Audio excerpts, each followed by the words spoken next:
Well, hello. This is Brian of London's live stream. Though this is being recorded as live. And I've got with me today my friend, Kenneth from Tundra Tabloids, Hey, Brian. Yay. Welcome, Kenneth. And this is the first time we've done this in public, right? Exactly. Yeah. We've had many times together offline, but this will be the first online. Well, I wanted to bring this, my sticky situation with Simon Harris, we'll name him. So if people have been following me on pretty much every platform, I have had discussions going back for the last few months with this chap, Simon Harris. And most, it was going along, I thought, reasonably well. But in the last week, Simon seems to have discovered the vast global Jewish conspiracy to take over the world, and has basically, it happened in a couple of days this week when I was actually busy doing offline things. And suddenly I turn around and Simon's writing articles about the Jewish question, the JQ, as the alt-right call it. And from his work, from the two blog posts he's published that mention me specifically, he says that it was him and me discussing circumcision, or the attempt to ban circumcision in Iceland, that led him down this path of exploring why there are so many Jews represented in the forces which are driving Western society, I would say, towards cultural Marxism. So that's the background. Kenneth, you're not a Jew. No, I'm not. Even though many people online actually think I am. I thought you were for a bit. Let's work this out together. I don't know. Why do people go for this stuff? Well, we've discussed in times past about this situation, and we brought up the fact that there are people that hail from many different backgrounds and frames of thought. And we know that some people actually have a natural inclination to scratch an itch. And their forte may be conspiracy theories, which conspiracies about Jews always ranks pretty high. And that goes across all different types of cultures and areas throughout the world. And some people that I know, have this inclination to want to scratch something. So they grab at this issue, which is just so prevalent throughout the world that it's only, I don't want to say the word understandable, but I realize the existence of that. And I don't necessarily jump to conclusions that that person is an automatic anti-Semite because they have this itch to scratch. It could be just about anything. And because conspiracies about Jews is so prevalent that this always comes to the forefront. Now, when it comes to honesty, is there a natural inclination to want to come to a truth about something, or is it something so deeply seated that regardless of whatever truth that you bring to the forefront, they will use that as proof of the conspiracy? And, we have to recognize that conspiracy theories, conspiracy thinking mindset is so prevalent throughout the Middle East, as well as in Greece, okay, in the underbelly of Europe. This type of thing. Go ahead. Oh, no. Yes, I know. I just did a bad thing and got myself coming back at me. What gets me is, okay, you and I know each other through what we call the counter jihad. We've known each other since as early as when I was the early days. The early days. A long, long time ago. And the best thing that was something you pointed out to us, that a mutual acquaintance of ours who runs one of the big counter-jihad websites, we won't name. Sure.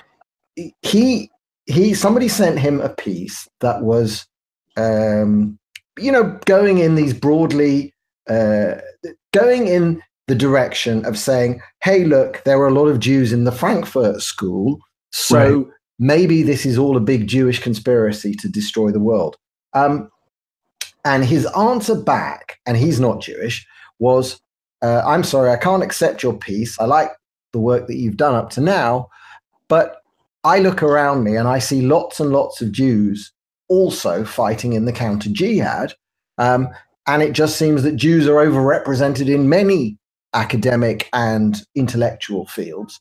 So right. The fact that Jews were in the Frankfurt School, what is the Jewishness part? What is the significance of the Jewishness part? They were Germans as well. Is it the Germanic part? I mean, bad philosophy, which is what I would class cultural Marxism and Marxism in general. That's bad philosophy. That is philosophers coming up with a really bad idea. And I'm absolutely happy to admit that many Jews were part of that and are part of that. And today, in America, certainly, the left, the Jews are overrepresented on the left. But there are plenty of right-wing, and I would say, plenty of Trump-supporting Jews, but they are a minority. But you find Jews on both sides of almost any issue, except, well, even on stupid stuff like Holocaust denial, you find a few Holocaust-denying Jews. But it's not Jewishness that's the foundational core. And I think anytime people go down this path of looking at who's a Jew, who isn't a Jew, in order to determine the direction of the world, they're going to get sidetracked. Yeah. Well, you know what? When people bring this up about that Jews are overrepresented in this field, in that field, what would you rather have them be? Not represented in all? Or would you like to have, for example, the Gypsy community or the Romanis? I'm not going to go down that path to describe a whole collection of a community of people saying that they are underachievers. Correct. But that's how they're perceived. And so, what would they be saying that if Jews were just a class of underachievers? That's they'd be damned that way as well. So there was even a report, I think it was in the New York Times this week, a kind of a sort of almost a shocking thing, that pointing out that quite a large proportion of Jews in America are poor. There are poor Jews in America, and I know for sure there are poor Jews in Israel. That's for sure. I mean, the country is very hard to get by, and people struggle to make a living. So it's what baffles me is when someone who I had lots of discussions with for a number of months, and then he seems to go read the culture, the culture of critique, which is a sort of foundational text of this alt-right, which basically is just a really, I've got the PDF. It's a really, really long document saying, and he was a Jew, and he was a Jew, and he was a Jew, and he was a Jew. And then the next part, and perhaps I'll just sort of, then the sideways bit again that I just don't understand is then what the alt-right does is they look for Jewish religious justification for cultural Marxism. I kid you not. So, and that's where it gets really weird to me. Well, I was kind of as much in amazement as you were over Simon's journey from just casually discussing these issues to being full blown. I see a Jew in every corner. Was that just a ruse? I mean, I don't know. But I tell you, the bit that got it for me was literally, I was 3 days in my office preparing hundreds of computers for a rental job. So I was like, I had my phone next to me, and I was listening to YouTube videos while I was doing this fairly tedious manual labor. But I just wasn't able to monitor Twitter completely. But one of the notifications I saw was when I think, is he the ex-leader, the ex-leader of the British National Party? What's his name? Oh God, why is Nick Griffin retweeted a tweet I was mentioned in, which was one of Simon's tweets, and I thought, well, that double underline, double underscored, you have now been retweeted by the ex-leader of the BNP. He's the guy who wrote, Kenneth, for people who don't know, Kenneth was in some of the pictures or none of the pictures, I don't know. But Kenneth toured Israel with me and Tommy and Tommy's friends. Kenneth was in the car and stood on the tanks and all of that stuff. And Nick Griffin has written a whole PDF about differentiating between the new right and the alt-right. And because obviously he doesn't like Tommy Robinson because Tommy Robinson's a Zionist shill because of his involvement with me. And that when we were in the Golan Heights, Nick Griffin, this British National Party leader, he writes that in order to be where we were, I had to have special connections with the IDF, which is, you remember how that happened, right? Yeah, you tell me, how did that happen that we came to be standing on tanks? Okay. Well, we were driving to that lookout point that looks over the Golan Heights, Syria. Yeah. And we happened to pass on the right-hand side a whole line of tanks in a field. So we did nothing. Cards, yeah.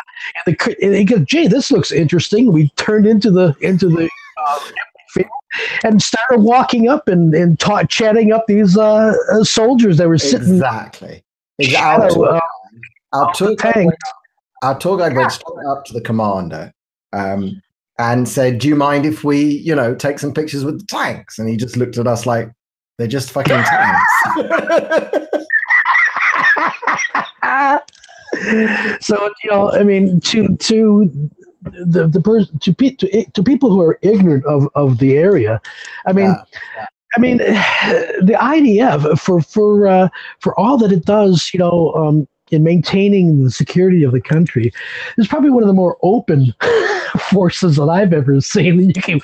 I look at the equivalent of this, Brian, is that there's NASCAR, and then Formula One, and the accessibility of the fans to NASCAR is entirely different from the accessibility that you can get to an F1 driver in Formula One.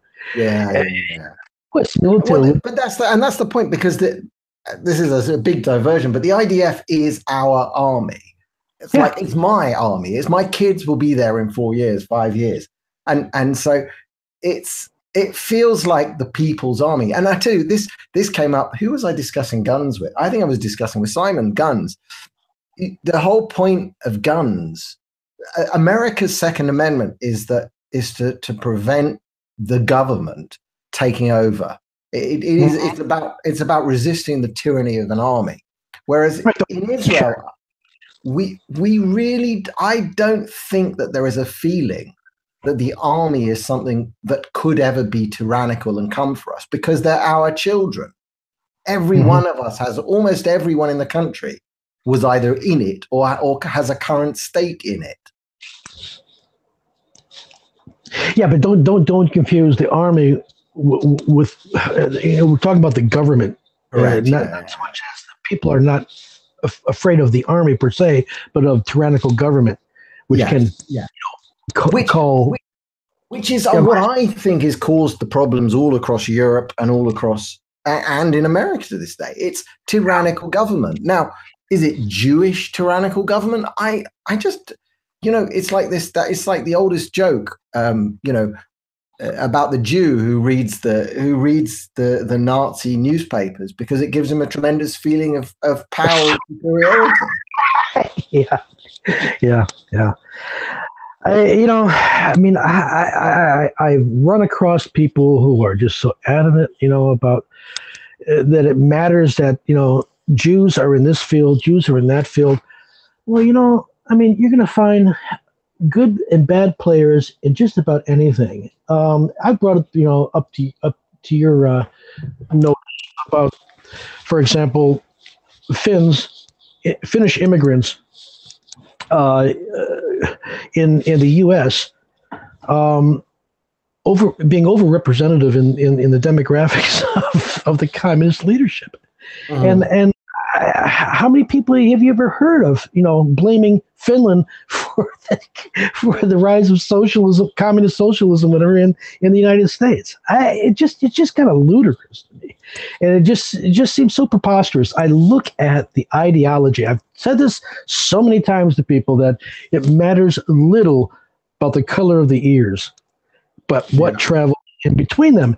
And the people in the counter jihad, the ones that I trust, we've always viewed anti-Semitism as a litmus test to keep unsavory people from rising in positions that would badly detract us. We do not want to come across that we're against a certain people, but about an ideology. And I mean, we've got all kinds of Jewish people on our side, and I know far more than I can even name. Well, that's the point, is that you don't, one of the things that Simon brings up in one of his blog posts is that it came as a shock to him when I described myself as non-white. Mm-hmm. And he said that was a red pill for him.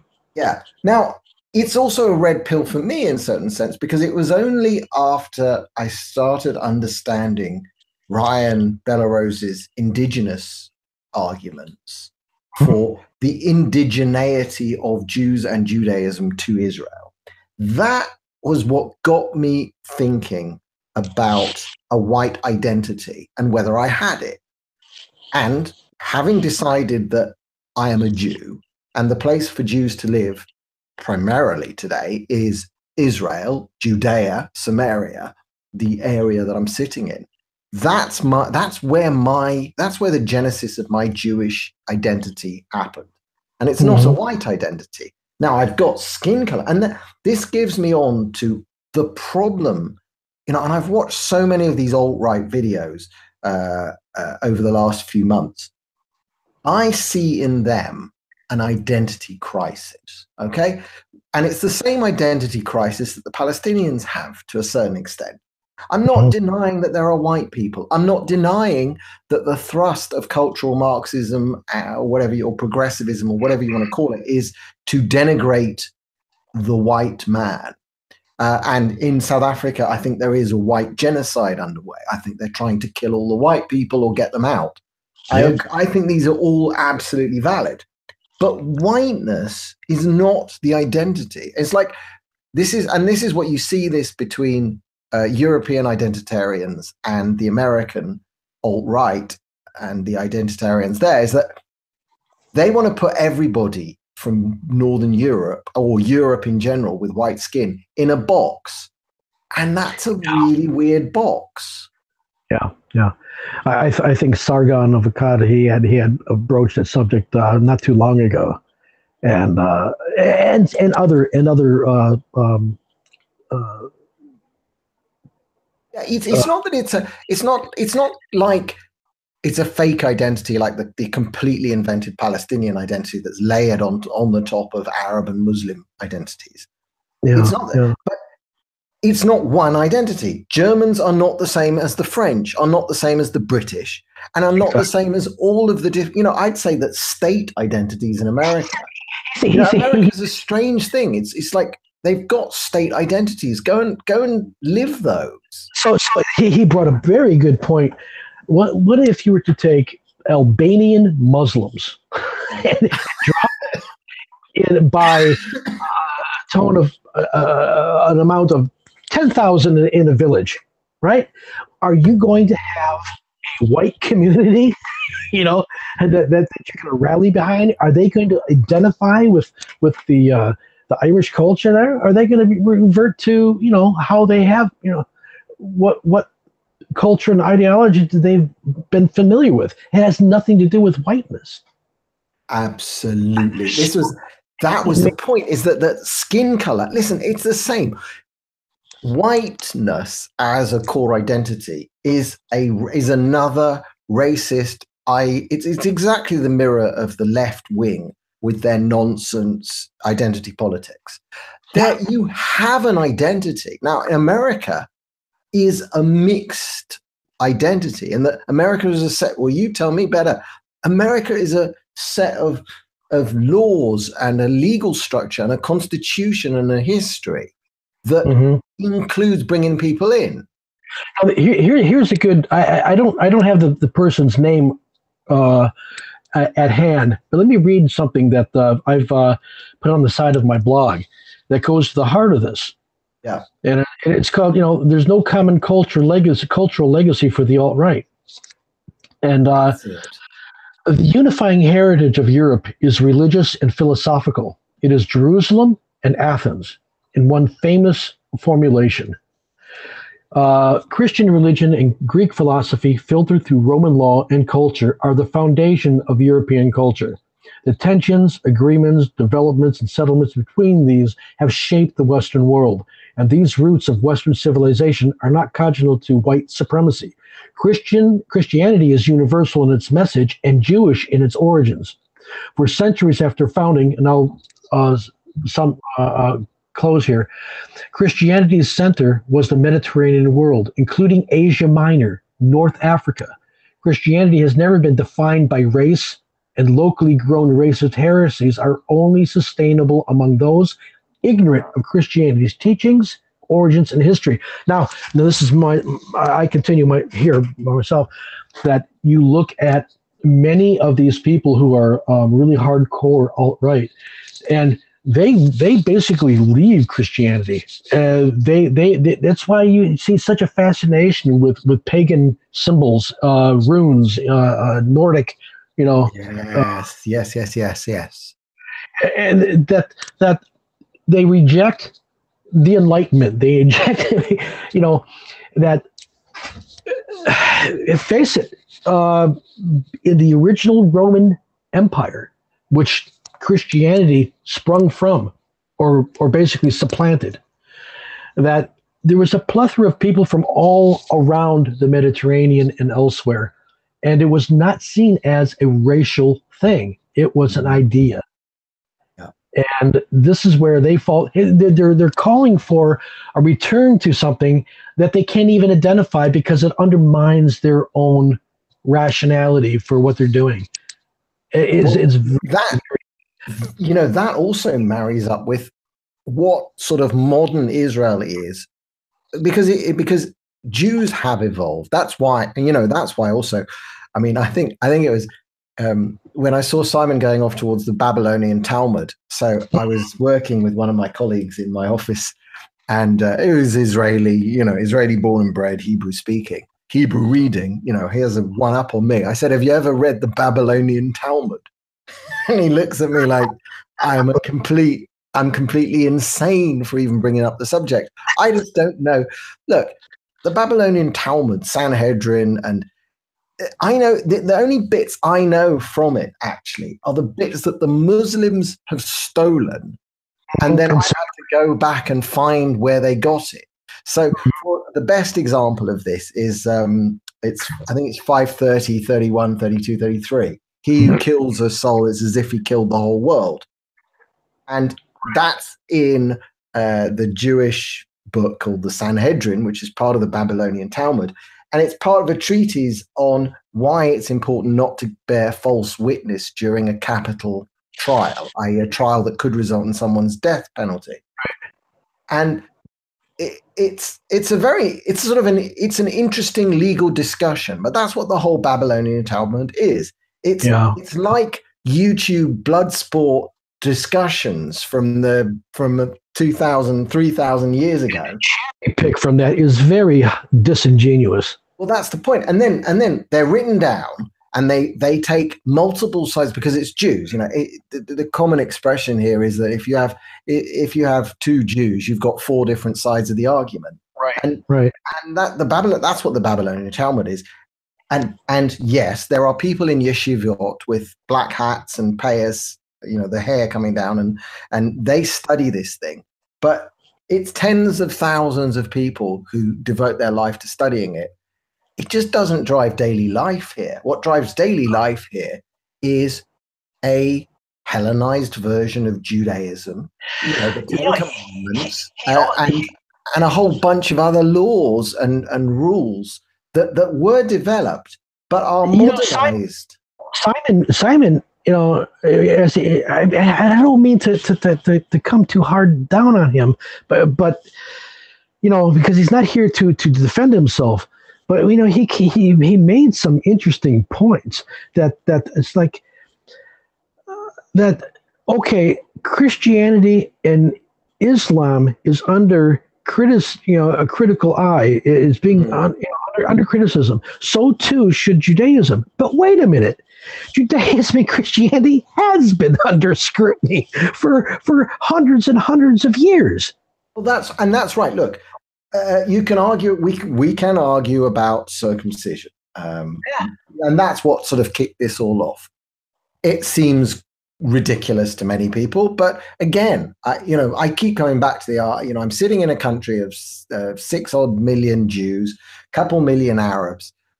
We do not appear to be underachievers, and we do not appear to have a massive health crisis caused by circumcising our children. So it's a side issue.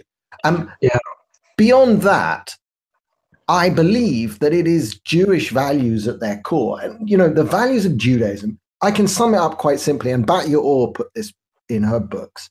And it's so simple. It's called the rule of law and one law for everybody.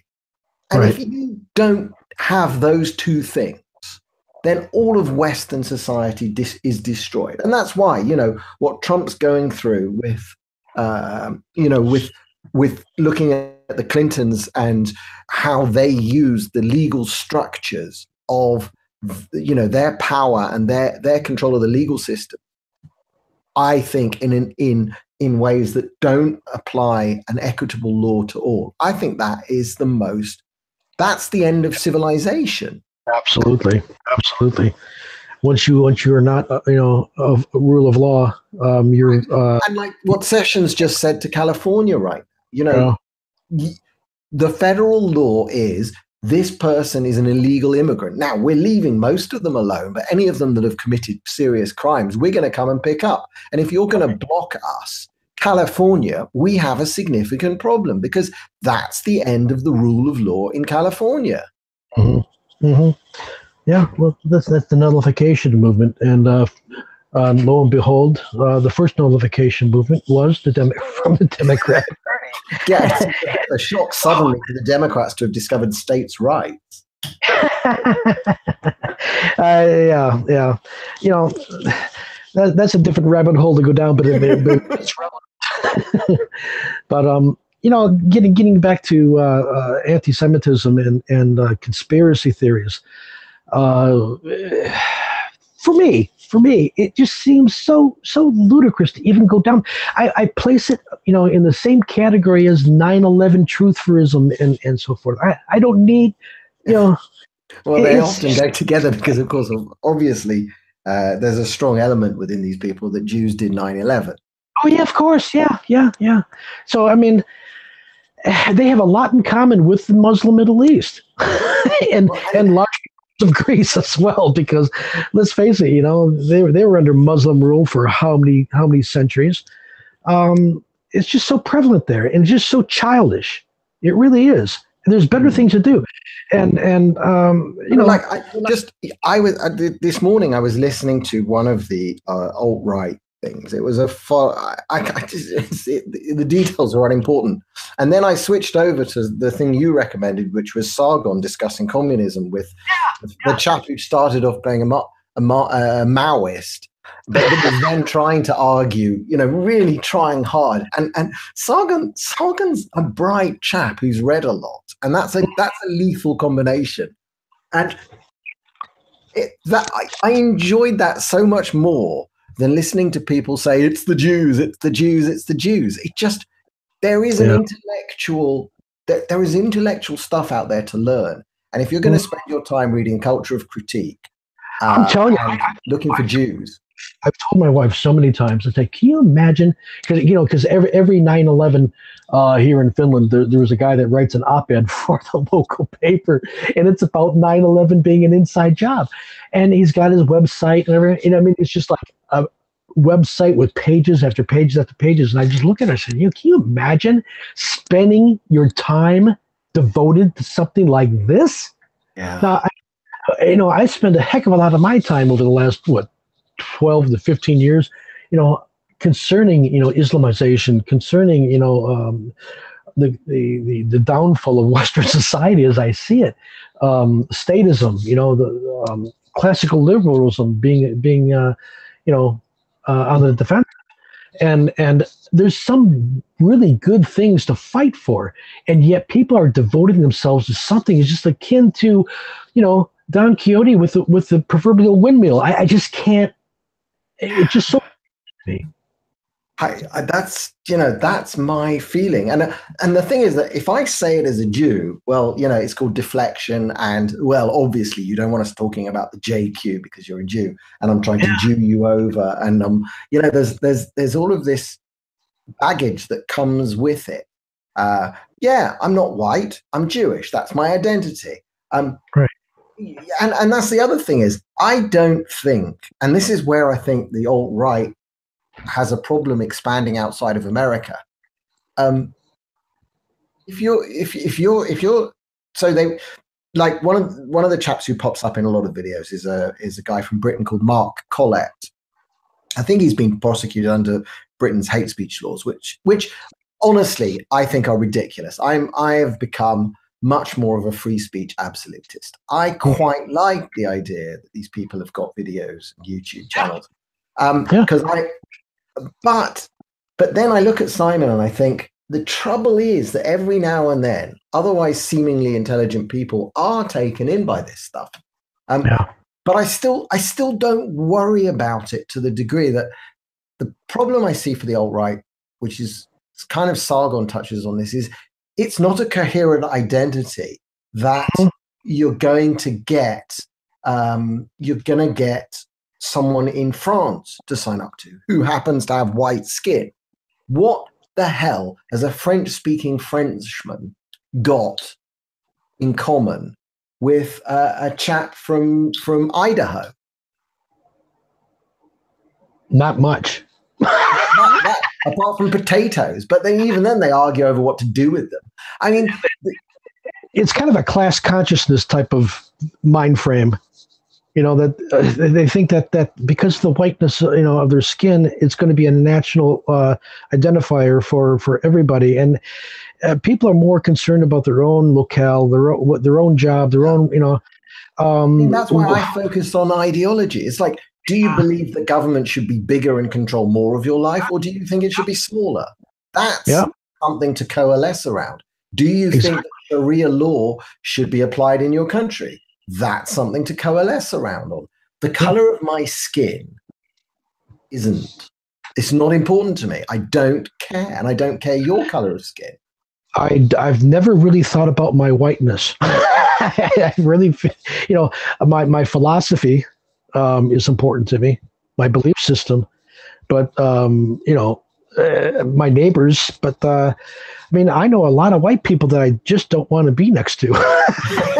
and listen, I know 80% of Jews in America that I don't want to be around. I mean, like that I remember during the election campaign when they were going after Breitbart and they were going after was it Bannon? No, it wasn't Bannon. It was one of them who'd had a divorce, a Jewish one who'd had a divorce, and his wife, and he'd argued with his wife allegedly in the divorce proceedings about whether they should send their their kids to a particular school in Los Angeles, and he'd allegedly in the divorce proceedings said, "I don't want to send my kids to school with a bunch of liberal Jews." And hell, I left Britain to avoid sending my kids to school with a bunch of liberal Jews. There's one syndicated radio host who says that he never would darken the door of a synagogue because of so many of them were liberal in their perspective, and you know, everything really depends upon how you view things and how you identify with others by what they think, and you know.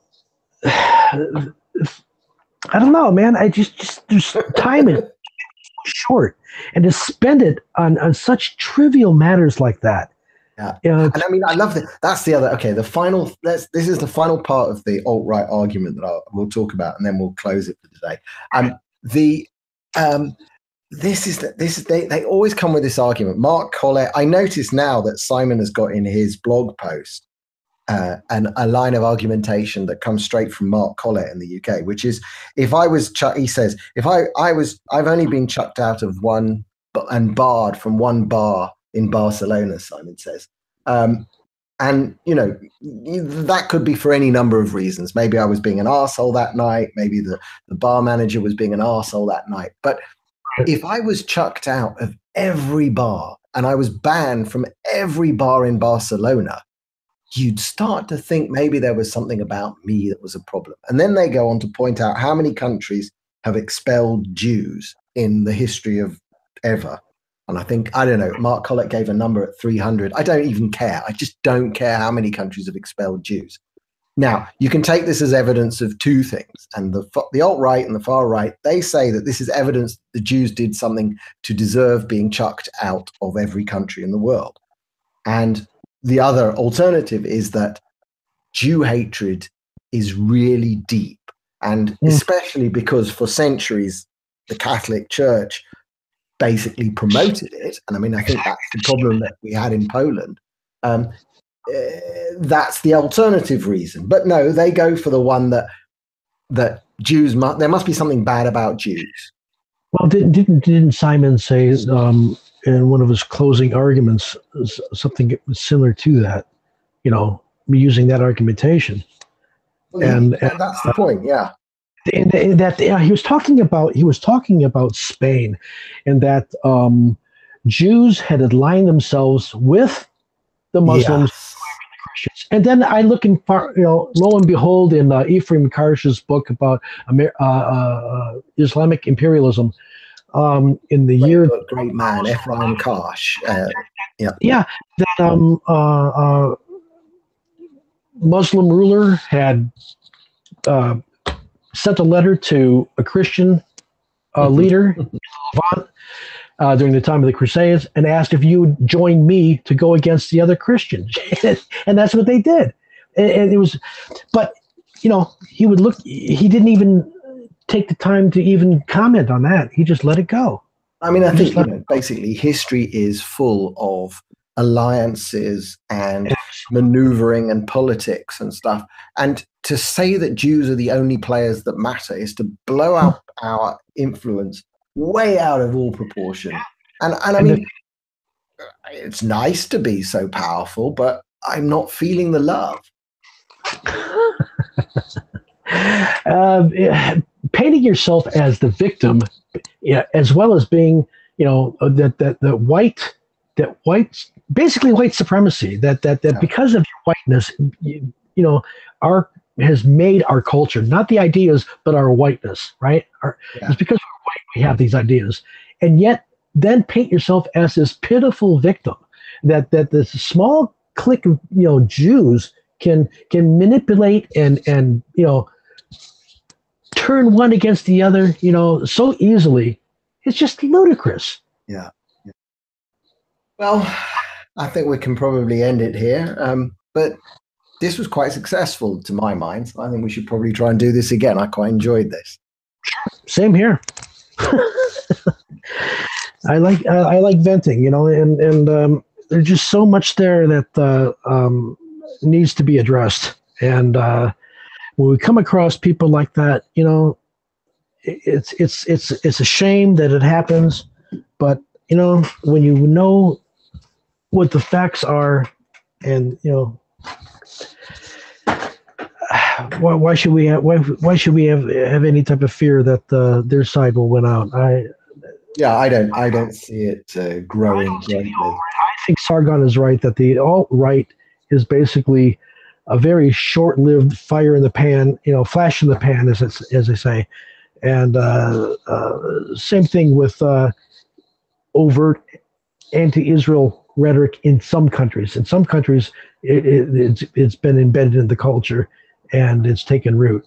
But in other cultures, like say here in Finland, I think it's pretty much in the same level as the alt-right. It's just a flash in the pan. Good point to end. Well, anyway, thank you very much for joining me from Finland. It should be pointed out, Tundra Tabloids is your blog, and your Tundra Tabloids on Twitter. I'm Brian of London. I'm not in London. I am of London, and I'm in my bomb shelter in Tel Aviv. And this has been Brian and Kenneth having a chat. Thank you, Brian. Bye. Bye.